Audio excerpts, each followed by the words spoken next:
Michael Chandler taking on Tony. Well, not yet. Wants to take on Tony Ferguson. Tony Ferguson seems like he might want to take on Michael Chandler.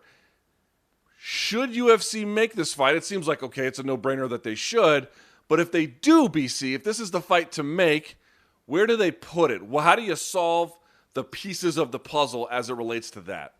This seems simple to me. It was a tweet from Tony Ferguson a couple days back that basically said, Chandler, stop being a puss, sign the deal. And he followed up with other tweets that suggested this would go to UFC 256 in December. Luke, that makes a lot of sense. Why? Because Amanda Nunes and Megan Anderson is off the board. You already have a great main event in Petr Yan and Aljamain Sterling for the bantamweight title. This would be an absolute hellfire, awesome, amazing co-main event that also fits into the narrative, in my opinion, perfectly to figure out two important things, Luke. One, who will be Khabib Nurmagomedov's last opponent if he really is going to go for 30-0? And his manager, Ali, has tweeted out cryptically 30-0, led you to believe that there's probably talks about it. And two, who's going to be fighting for that vacant title when Khabib goes away? You're already going to have Conor and Dustin in January, most likely. Huge fight.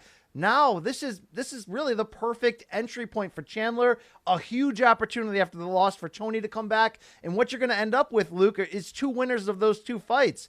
And maybe they end up fighting each other for the vacant title. Or maybe one of the two ends up fighting Khabib. I mean, we talk all this stuff about if Khabib does come back for one more.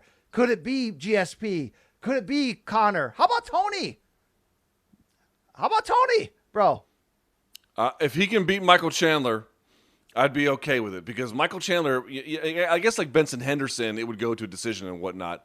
Or I guess even in the Brent Primus fight, it went longer than it was supposed to. But in general, I don't see how that fight, even if it goes to a decision, which, by the way, would be very somewhat debatable, I suppose, is just not all action all the time. You've got two all-action fighters, and even if Chandler wants to wrestle, you've got a guy like Tony who does incredible slashing and cutting underneath, and, by the way, has good guards, good submission, and, can invert for submissions as well. And so it just brings a degree of, dynamism to the sport and to his particular fights that is fairly rare. So where you put it, I like your call. I think that's a good one to add to it. I don't know if they can get the deal done. I guess you could November 16th. Yeah.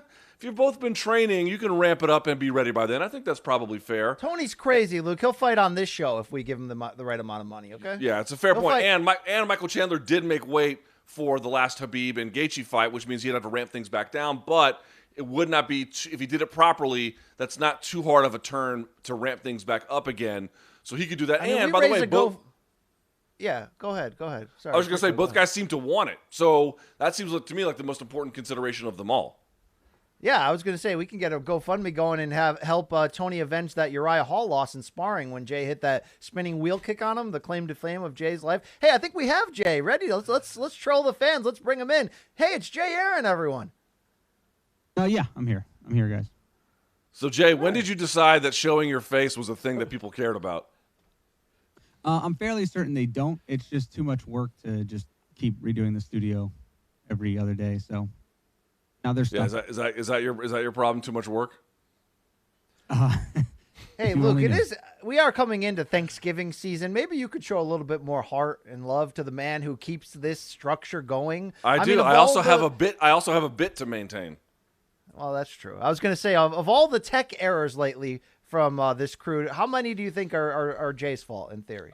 I don't know. Did we was there audio at the beginning of the show today or not? I'll find out afterwards. Turns out there was. All right. We're back. Thank you. Honestly, Jay. I have no idea. You could check. Jay, would you take that fight with Ferguson? Like me personally? Yeah, I mean, if we can raise enough.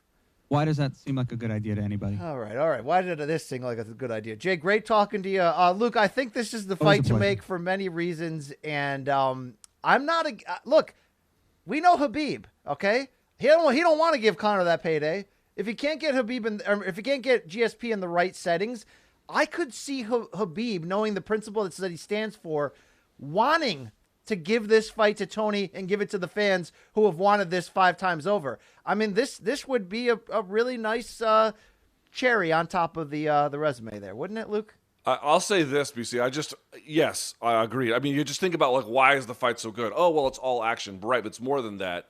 because I'm personally, I mean, look, the beating that Tony took against Justin should not be overlooked. That could be a career-altering beating, especially at the advanced age in this division that Tony Ferguson occupies at 36, 37. Still, I'm not ready to bury the guy yet. So for Tony, you beat a guy like Michael Chandler. That to me tells me you're still very much a viable top contender.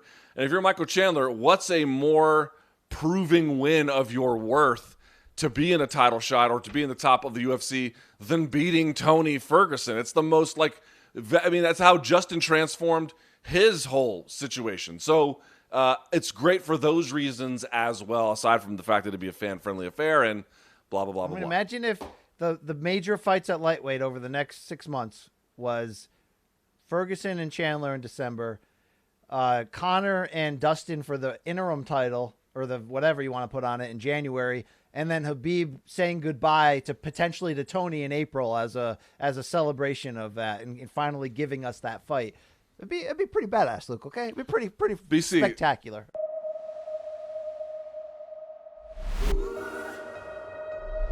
TV taught me how to dream. It was a life jacket.